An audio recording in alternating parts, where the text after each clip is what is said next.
We are so excited to have Caroline Smith here with us this week, a dear friend of mine. I just love you dearly, and I love your necklace.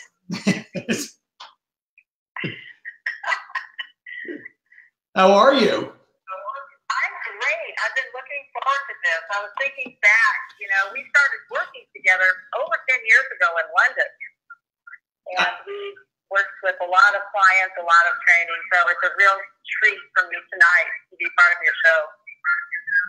I'm so excited that you're here. And for those of you that don't know Caroline, I don't know who you would be because she's so well known in the industry. But for the people that don't know, like the everyday person that's out there dealing with codependency, Caroline's a dear friend. And oh, what's that noise there? I got a little feedback. Are you okay? You got the feedback too? There we go. I do, a little bit. All right, I moved it over a little. So Caroline's a dear friend, and there we go. She got the feedback too. It's all done. And, Caroline's a licensed clinician that works in the field. She's a professional counselor, certified sex addiction counselor therapist. That's a supervisor, certified in addiction therapy, EMDR trained.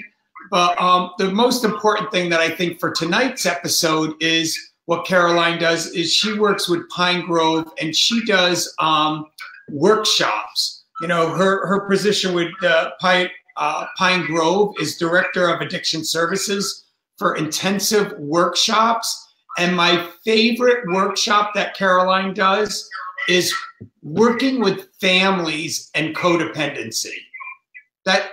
That's my favorite because as our dear friend John Southworth used to always talk about, codependency kills more addicts than the addiction itself.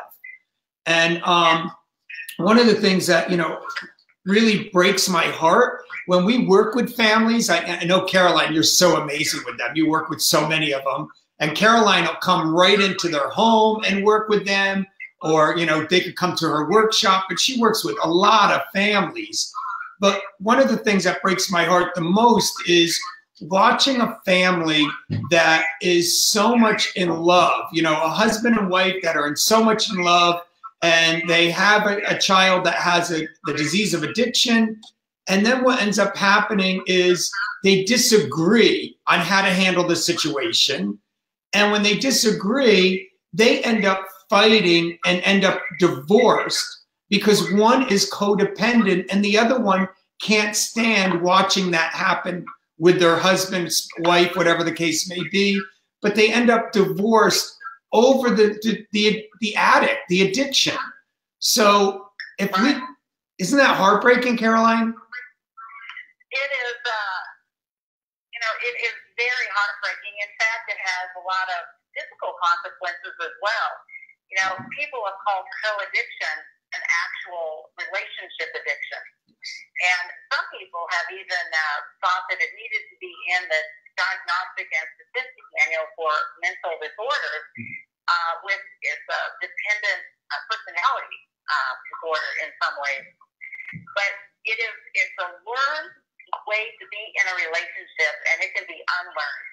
Yes. Oftentimes, the person that is loving someone that's ill, especially with an addiction, is very common. In fact, the term codependency was first studied with family members struggling with a loved one with alcoholism. But it is a lack of differentiation. It is over-loving at the codependent person. It's very harmful for them, and they don't see it. One of my favorite acronyms is denial. Don't even notice I am lying. We're very unaware sometimes that the serious situation is actually in our family. We just think we're loving and wanting to help. And they are loving, right? They are loving, yes. So it's hard to... Absolutely. Absolutely. They are over-loving. They just don't know what else to do. It's very sad. Oftentimes, people with codependence have an exaggerated sense of responsibility for the loved one that's suffering, and they fear confrontation and rejection. they feel hurt when everything they do isn't appreciated by the person that's sick. They're going to do almost anything to hang on to that person. They don't want to see that person suffer. And they have very much difficulty setting boundaries. Yes. So, yeah, lack of differentiation and inability to say no and mean no are common. Yeah, and I love that. You know, I love what you just said about, you know, they love it, and it's almost like their disease. You know, that's their addiction. That, you know, and to see it break up families and to keep the addict still out there, heartbreaking. It's harmful. Like you have said earlier, I heard you say, Ken, that codependency, you know, kills many people out of a false sense of doing the right thing. It's very damaging.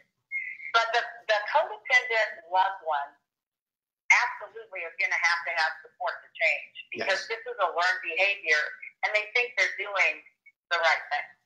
And that's what I love what you just said. Is I was trying to remember what you said, but it's a learned behavior that can be changed. That I love that you said that, because we could help them get out of that misery that they're living in. You know, going back to what you said as far as it mimics like an addiction, I've worked with a lot of clients when their loved one finally goes into treatment, post-acute withdrawal sets in for them. Yes. You know, they're withdrawing from trying to micromanage their loved one's life, and they just feel at a loss. And some of the same traits as post-acute withdrawal are evident. Difficulty sleeping, you know, difficulty concentrating, have a little tolerance for stress. It does mimic addiction in many ways. Yeah. It's chronic, it's progressive, and it has life-damaging consequences. That's certainly true. You know, and that's what I wanted to really focus on tonight, is how do we help that one that's out there struggling right now, and they think that they're loving and supporting their loved one. They have conflict in their personal relationships. It may not only be with their spouse, but maybe with their employer or at work, but they have conflict of relationships because their primary purpose is to take care of that addict that's out there using. How can we help those people? That's the key. How do we get down and help them? So often when I'm working with a client that has codependency, I say, tell me one thing about yourself that you really like. And they'll say, I'm a very kind person. And then I say, are you as kind to yourself as you are to others? And the answer is always no. So it's an inside job. It starts with education, really looking at this disorder seriously, and it starts with support. I think, in my opinion, the 12-step fellowship is a beautiful, powerful, portable, affordable resource for people that are struggling with codependency. They're Codependency Anonymous. They're Al-Anon, because people are seen, safe, and soothed. And as humans, we need each other to change. We can't just do this, you know, by ourselves. We absolutely need a community. And also clinical support. I know you've used me many times with some of your clients to be there to help the family members, especially at a time when a patient wants to leave against medical advice. Sometimes the family needs an emergency intervention to help them really realize if they cave, that it's a very, very serious decision, negative outcome. Yeah. And the thing that really breaks my heart the most is that when we're working with families like this and they have this codependency, you know, I don't usually like to say this, but, you know, I have to be blunt about it, because the reality is way too many people out there are dying. And if we're not more aggressive in breaking through that acumen that you said about denial, you know, they don't even know that they're lying. You know, if we don't break through their denial, that's why so many people are dying out there, because we can't break through the codependence denial. I think that they don't know what else to do. They have done their best over and over, and it's our job to help them see that they can love in a much healthier way. You know, they are loving. I never want to blame someone for their effort to love a loved one, and I know you don't either. No. There's a much more powerful, healthy way that they can love, and it's hopefully through the education work that you guys do, people are going to realize they don't have to suffer like this. And if the family becomes healthier, the outcome for the addict, you know, the success rate goes much higher. This is a system disease. This is the whole system, not just one person. And that's what I love about when we did those trainings together, like you said, over 10 years ago, you always do a genogram, and working with a family and understanding where the addiction came from in the family tree and seeing all of that really helps make it simplified to say, oh my God, this is why I am so codependent. I was just working with a family recently, and he said, you know, I was codependent to my mom, and then my mom died, and then I was codependent to my wife.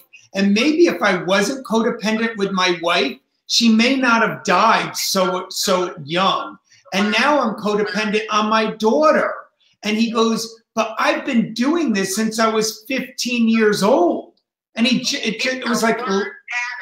It's a learned pattern. Yes. That will go from generation to generation unless it's intervened on. Yep. And it's a deadly pattern. I can tell you the people that are suffering with this disorder of codependency are not healthy people. They're not happy people. Tremendous guilt, tremendous anxiety, hypervigilance on what someone else is doing. It is not living a life of abundance and peace at all. No, it's not the gift that they were supposed to get by being born. We all are given gifts. And I just heard this recently. We were at an awards show yesterday, and someone shared that, you know, we were all given our natural gifts at birth, and to find what that is and to be able to access it, that's what we're here on earth to do. Find our natural gift. And these codependents that are living in that, you know, anxiety and that constant, you know, what can I do to make this person be happy, or, you know, make them like me, or not upset them, is not living to your full potential. You know, it's not living your authentic life. Yes. I really think that attachment theory is powerful when working with people that struggle with relationship disorders like this. There are basically three different types of attachment. One is anxious, and one is avoidant, and one is secure. And to help people understand how to come home to themselves and be very securely attached to their, like you said, Ken, the authentic self, they are able then instinctively to make decisions that are healthy for the system. I tell clients my favorite affirmation when working with codependency is this: if I do what's best for me today, it will be best for everyone I love in the long run. I can say, take it to the bank. So it's the understanding and ability to be securely attached to where you're not going to sacrifice your life on the altar of concern, worrying about something that you can't change. Yeah. That's said so perfectly, because so many people are in that pain and that they're worried about that other person, instead of getting in touch of what their purpose is and what their love is and what their desires are. They're in touch with the other person's, what are their desires, what do they want to make them happy, and they're not reaching their own. And I think that's the best gift of doing this kind of work. Yeah. Right? Absolutely. It is absolutely fundamental to find out who we are, to esteem ourselves for who we are. We're all born with equal worth and value. Yes. That doesn't change based on our behaviors or any criteria. And the ability to set boundaries. Boundaries are there to protect us and to contain us. And people that are in healthy relationships understand that boundaries are an essential part of intimacy. Mm-hmm. And then the whole part of looking at what we tell ourselves. You know, can I say the SHIT word on here? Yeah, yeah, of course. Itty bitty city committee, you know, the inner critic, that internal dialogue that is flawed in many cases. And so it's really doing a reality check. And sometimes we need external support to help us with that. And then it's knowing on a deep level what brings us personally alive and what drains us. And it's making a decision as an adult, take responsibility for what brings us alive and saying no as often as possible to those decisions that would drain us. And then emotional intelligence, knowing what we're feeling. I mean, Melody Beattie in her book, Facing Codependence, it's Codependent No More. Yep. She says that people that are codependent are reactionary. Mm-hmm. They underreact or they overreact, but they seldom act. I think that's pretty clear. That's really clear. I love that. So they either overreact or underreact, but never act. Right? They never act. They don't take the action. They're just staying in this fantasy that if they just give enough, just another chance, the next thing, take the responsibility for this person's disease and carry it on their shoulders, that the fantasy somehow is going to be different next time. It will not. It just progresses into a full-on dance of relationship death and resentment and guilt and anger and stress. It's a mess. So there's a lot of people who are starting to really kind of click into this and kind of understand it. It took a while. And I'm glad she just said what she said, because Shalene had asked, how do you become dependent on yourself? And I think Caroline just hit that on the head. Nice. Yeah. And some people are sharing stories about how difficult it is to be codependent or to have a family member who's been codependent. Let's see, what was the question? Sorry, I gotta find it. Eric's looking up some questions for us that. Yeah. What's a good way to set? What's a good way to set a boundary with a loved one? Oh, a good way to. So a question that somebody just submitted is, what's a good way to set a boundary with a loved one? Okay, so boundaries are not to manipulate anyone. They're not to control someone. They're not a request. A boundary is, this is who I am, and this is what I need or, won't accept. And should you choose to continue that behavior, this is what I'll do to protect myself. And it's a clear consequence. They need to be made known. I mean, we need much more boundary focus in our most intimate relationships, because it takes, to be ourselves, we have to be safe, and boundaries create that safety. So oftentimes people get into reactivity, like we talked a minute ago, underreacting, overreacting, and to be able to set a boundary and say, should you raise your voice, or should you continue to look through my things without my permission? I'll protect myself by leaving the room, or, it's a stated boundary. This is who I am, and this is what's acceptable to me, and you have a choice. So it's not trying to control someone, it's just protecting ourselves. And we need to contain ourselves with a boundary so we don't violate someone else's boundary. So I want to talk about communication style that violates boundaries. Okay. It's called triangulation. It's when I talk to someone else versus talking to the person I need to talk to. Oftentimes, codependent people are peacekeepers. They're not peacemakers. I want a piece of peace, but I won't have the courage to make peace. And that would be clear, open, honest, direct communication that's respectful. And that includes boundaries. Written dialogue is a great way to maintain boundaries. It's clear, it's non-blaming.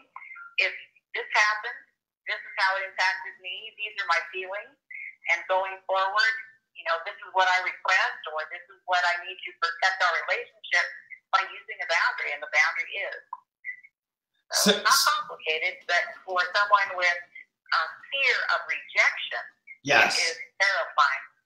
So a good example would be a family member that has a loved one that's addicted, and they don't have their drug, and we know what it's like when they call it they're getting sick, right?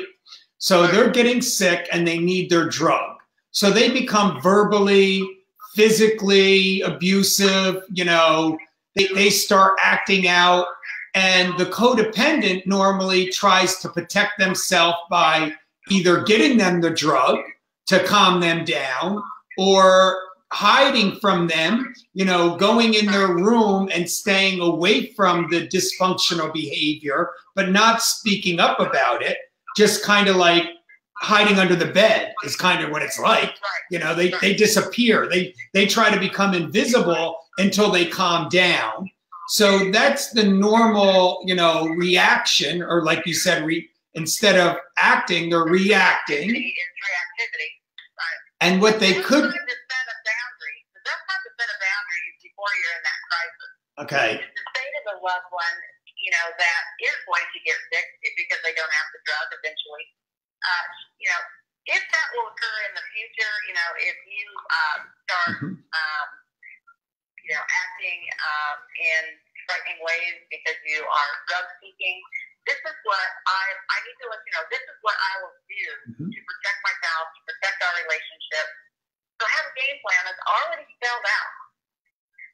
You know, when somebody's in a position with a disease that, you know, they're craving, you know, a substance, then you can't reason at that point.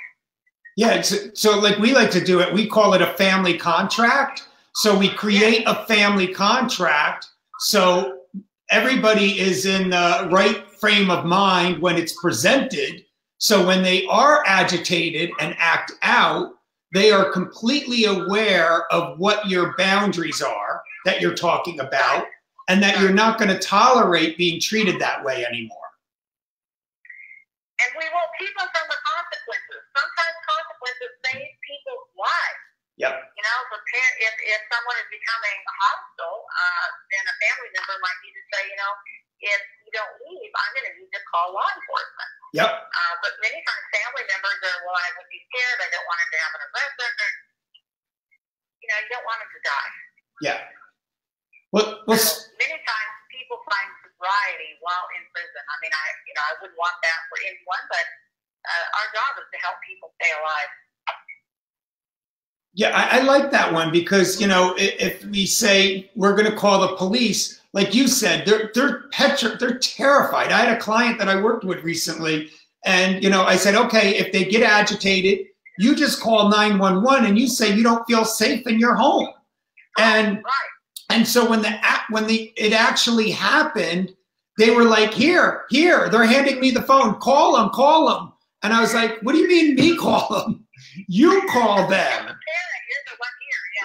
You call 911 and you tell them what's going on. But that's so, you know, that's so far away from what their comprehension of what you said earlier of what they were trained to do. They were trained to put out the fire. So now we need to, you know, help people out there to say, okay, we're going to untrain you to put out the fire, and we're going to give you tools on how to say, absolutely not. I am not going to tolerate that behavior, and this is a list of things that's going to happen. And like you said, if they choose to go to jail, then at least they're alive and breathing in jail. But it's not our goal to get them in jail. That's not what we want. We want them to be safe. But if that's their choice, the codependent has to understand. I always like to say, you know, like when we're working with families, when you have a 2-year-old and they keep, you know, walking in the street, you know, and you keep saying, you don't cross that line, you know, you don't go cross in the street, and they keep doing it. You know, you make sure that they're going to be safe, because that car could be coming around the corner and kill them. And so you're going to do everything in your power to protect them. This is the same exact thing. We got to put boundaries into place to protect them so they don't go out there and put that needle in their arm and end up overdosing and dying. Boundaries are love. Boundaries are loving.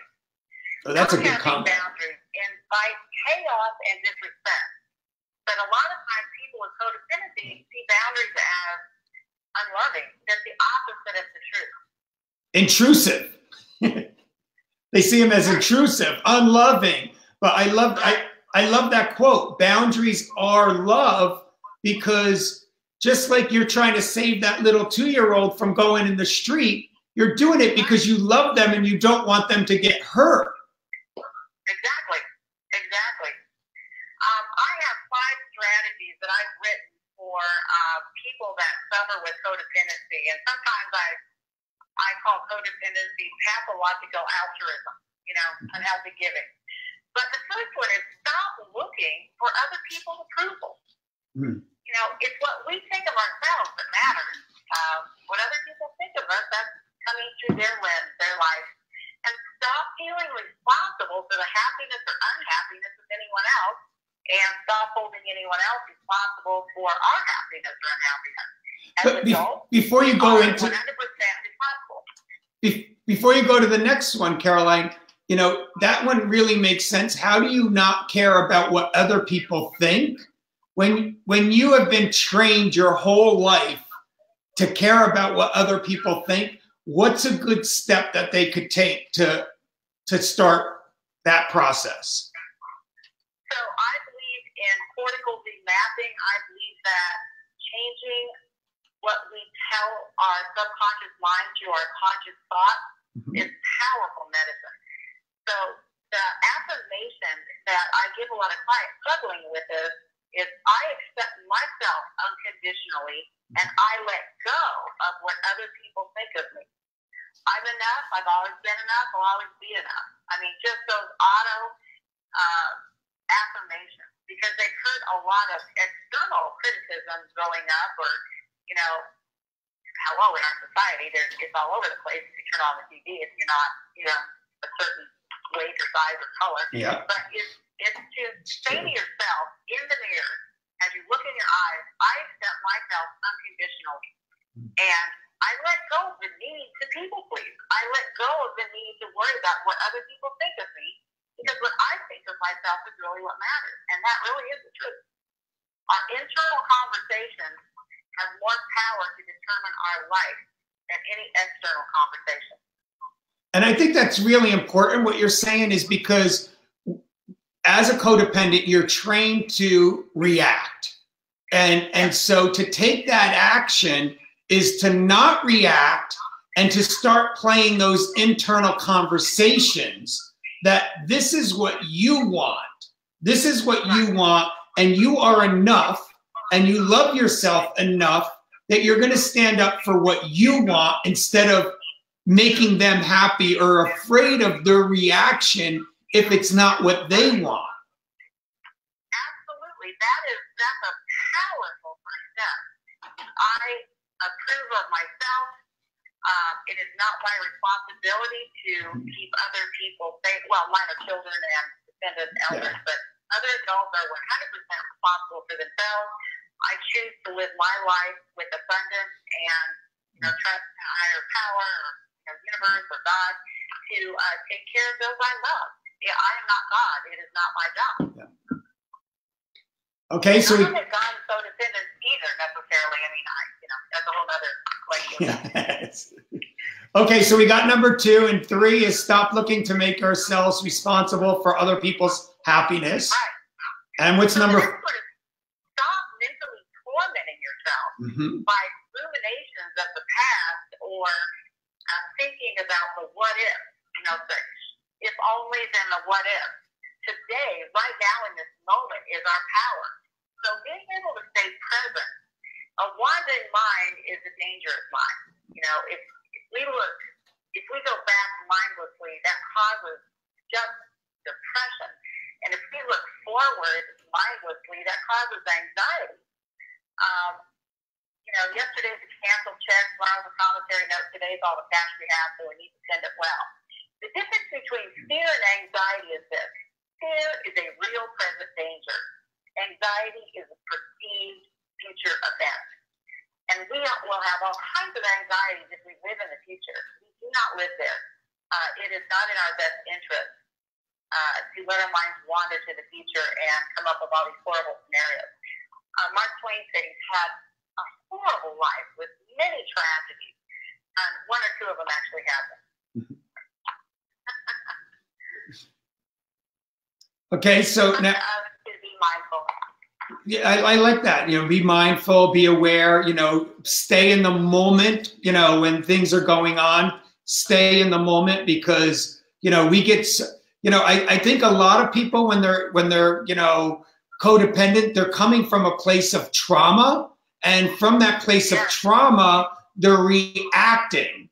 So they're not in the moment. They're either in the past or thinking of, you know, how bad it was in the past when they didn't, you know, respond in a certain way, or how bad it's going to be in the future if they don't take care of this and put out this fire right now. So they're not in the present. They're either in the past or the future, and they're not in the right now, being able to communicate in a healthy manner. Absolutely right, Ken. You know, reactivity is in our midbrain, our subconscious, the mid-mammalian brain. That's where we have all of our emotions. And when we go into the reactive state, our executive thinking brain, our neocortex, is hijacked. It goes offline. Yep. So it's really important that we manage where our mind goes, and that when we start getting a sense that we're going to be reactive, that we take a time out for ourselves and refocus, reground ourselves. And using our five senses is a good way to come back into the moment. You know, visualize, you know, different things around you, listen to the sound, you know, feel the air against your skin. That's real grounding. And it's necessary because, you know, when you go into, you know, like you said from the very beginning, it's a learned behavior that you learned when you were young. It's worked for you for many years to be reactive. So now we want to teach you how to get back into the present and get into the learning to love yourself and stick up for yourself on what you want for your life, not what anybody else wants for their lives, but what's acceptable in your life. And being mentally, physically, you know, verbally abused, nobody deserves that. I don't care who they are. You do not deserve that. And to have anyone doing that to you, you need to learn and get the help that you need. Because if you get the help that you need going through this process, as Caroline's explaining, then we could help get your loved one into treatment. Because they're going to start respecting you now, instead of spitting all over you and disrespecting you. They're going to start learning how to respect you, which will in return teach them how to love you. Because when they have no respect for you because they walk all over you, you know, that it's hard to see anybody any different. So it's a lot easier if you learn to start to love yourself, take these steps that Caroline's talking about, and then you will get the result that you want in your life by your loved one getting the help that they need. Absolutely. We teach people how to treat us. Yes. And when we don't respect ourselves, then we will not be respected by others. So if the fourth one that I really think is important is to limit your time with people who have agreed to live a life of negativity and illness, you know, criticism, blame, unhappiness, unwilling to look at the disease and take responsibility. So we need to limit our exposure, because the mental health or lack thereof does impact every single family member's mental wellness. Yeah. It's scientifically proven. So it's up to us to limit our exposure to the chaos. So what you're saying, if you have that unhealthy loved one, then you're not going to go around them on a regular basis or allow them to be in your home where those things are happening. Limit that time frame that you're around that chaos. Absolutely, because you the chaos that ensues creates the endogenous release of the stress hormone cortisol. And that is extremely corrosive to our bodies and our brains. It has been shown to really cause serious health consequences, and it undermines our lifespan. So it's essential. It's loving to everyone involved, and our responsibility as an adult is to love ourselves. And I love what I have heard you say this before, is the codependent, when they're in that role, when they get into an explosive situation with their loved one, then there's dopamine that receptors are set off in them. So it's almost like that's their drug of choice. That's their high. They get a high from that feeling. Can you tell us a little bit more about that? Absolutely. We confuse, when we're in that state, we confuse intensity with intimacy. That's it. The intensity. There you go. We can become addicted to it. It's the internal endogenous hormone. Rage is one that oftentimes, the intensity, but then after that intensity, many people report feeling an emotional hangover like depression. Yes. And certainly there's collateral damage, in their family members. But it is a bad way to mood alter. Okay, and now number 5. Did we get to 5? Yes. Stop mentally tormenting yourself by believing that your worth and value is based on what you do, what you have, how you look, how old you are, what size you are, or by any other number of comparison. To compare is to despair. Unconditional acceptance and the belief that everyone on the planet is equal in worth and value is important. So if I compare myself to anyone, then I'm living in a lie. Now, our choices bring us consequences, and they deserve evaluation. But we need to stop mentally tormenting ourselves that somebody's better than us or worse than us. It's just not a fact. That's a big one too. I mean, that's good for addicts also. Addicts, and like you said, they're so connected, the codependency and the drug addict, where you think of yourself as, you see it, I hear it all the time. Oh my God, I watched your episode on TV and, I'm not that bad. So you're comparing yourself that you're not that bad. You're above them. Or you say, oh my God, so-and-so's up here, and you put them on this pedestal. I'll never be able to reach that.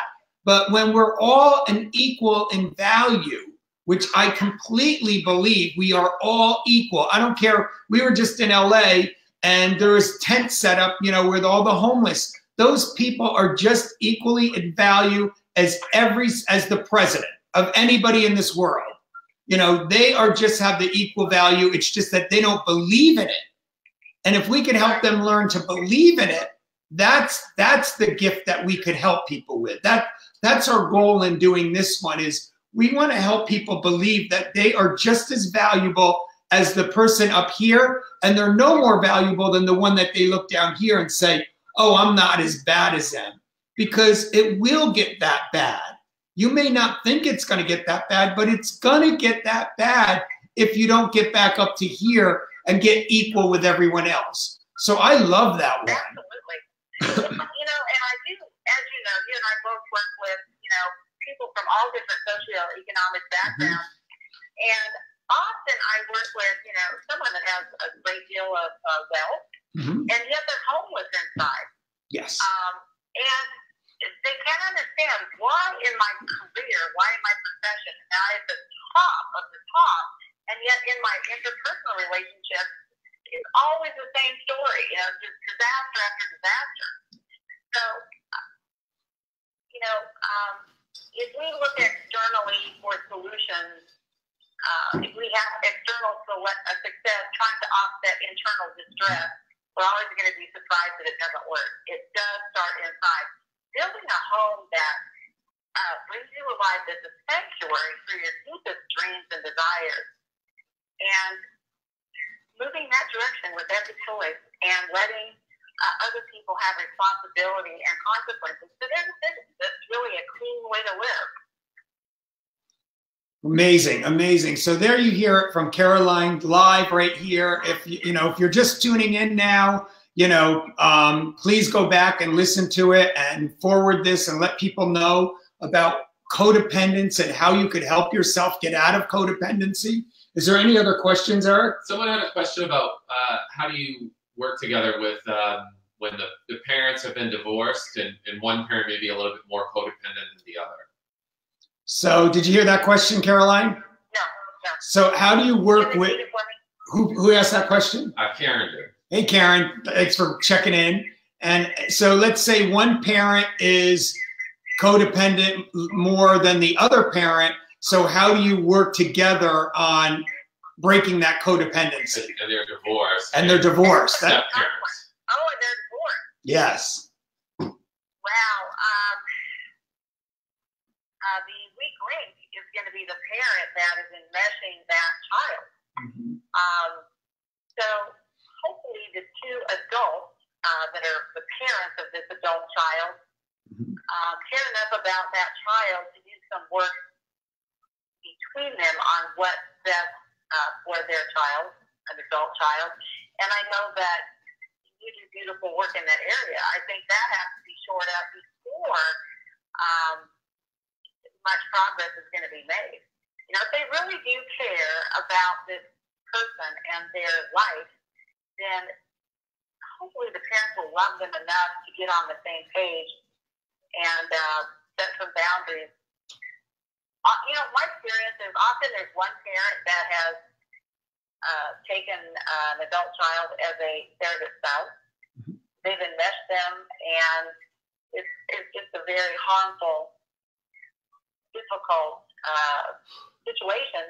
So with the parent that is making the call for the intervention or is reaching out, I think that's where we start. And oftentimes it's not the codependent parent. Yeah. Yeah. Yes, I mean, that's a really hard one. I mean, because you have the two codependent parents that, are divorced and they're, at odds on what to do.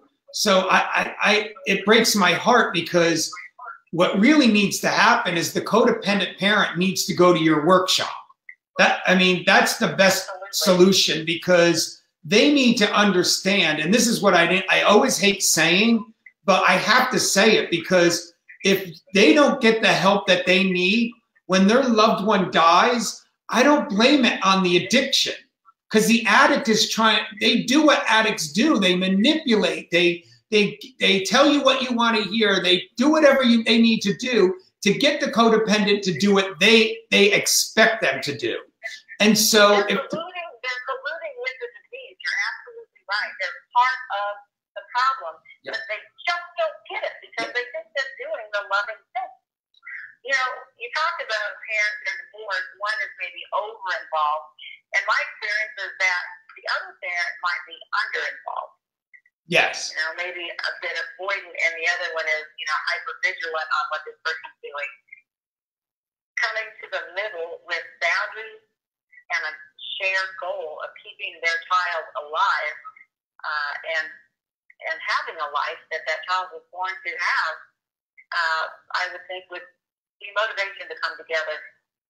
So if you're that codependent parent that is, watching this and you're not willing to get the help, and Caroline explained many different ways to get the help. You could do the 5 things that she talked about as a very beginning steps. You could go to Al-Anon meetings. You could go to codependency meetings. There's so many free things out there. You could get a therapist that works in your community that understands codependency. You could go to Caroline's workshop. I mean, there's so many things that you could do. But if you refuse to do any of them, I want to be very, very clear on this. If you refuse to do any of them and you stay enmeshed in the disease, then when the addict dies, it's not the addict's fault, it's the codependent's fault. And that's where our dear friend John Southworth used to say, codependency kills more addicts than the addiction itself because of that enmeshment. And we have to be blunt about it. We can't act like it's not, we can't ignore the facts because we've been ignoring the facts and we're up to 197 people dying a day. 197. So let's not ignore the facts anymore and call a spade when it's a spade and say, if you are a parent that's doing this and you are unwilling to get the help and stay enmeshed, then it's going to be your fault. It's not the addict's fault. It's going to be your fault that they end up dying with a needle in their arm and overdosing. And there's hundreds of people out there, and I know I have empathy for these people like Caroline does. I have empathy for these people because, you know, it is so heartbreaking watching somebody detox and doing something like you said from the beginning, doing something that they've been trained to do their entire life, and then say, oh no, that doesn't work anymore. That's a detox for you. So to get out of doing that is going to be so painful and so uncomfortable. And I have empathy for you, and I feel for you. But if you don't do it, the odds are you're going to lose your kid. So the way I would answer that question too, and add on a little bit of what Caroline said, is maybe do an intervention on the codependent mother or father, whoever that is. Absolutely. That's the weak link. Yep. As John Southworth always said, his dad died early of alcoholism because his mother refused to set boundaries. Yep. So he's lost his dad. I mean, that's a tragedy.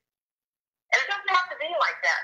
I can say this because I am a codependent in recovery for 23 years. Mm-hmm. I know what it feels like on the inside, and I can tell you that there's a much better way to do life. And today, my son's in recovery from alcoholism. So there is hope, but nothing changes if nothing changes. And there you have it. I mean, I love hearing that because, you know, you not only have studied it and learned it and been working for decades on helping people change and not just the addict change, but the family systems change. You've been, you know, that's been your career for years and years and years and dedicated to it. But not only that, you've lived in the pain of what it was like of being a codependent. And I can tell you, it's really bad. To the point where I really became hopeless and didn't know that I wanted to continue to live. I mean, codependency can take you to the darkest of dark places. All the while smiling, you know. Hey, yep. Everything's fine. Let me give you my longest happiness. Really exciting relationship. Really exciting love affair turns into ongoing nightmares. Sanity hangs in peril. And before recovery, I've had, my relationship, my sanity was hanging in peril. So I love recovery. I love what you guys do.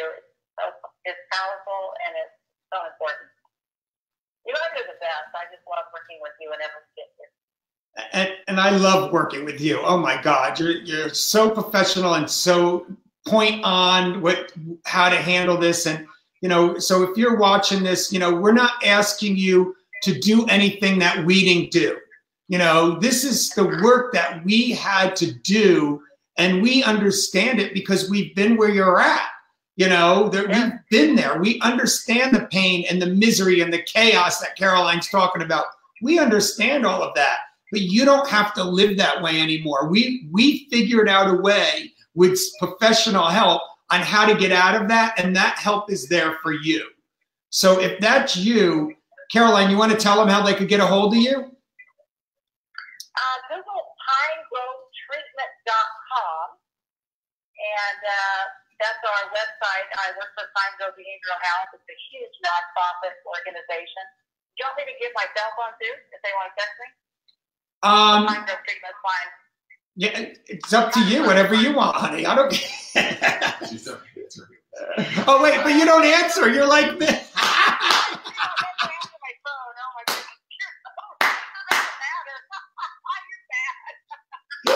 Eric just said that, not me. She won't answer.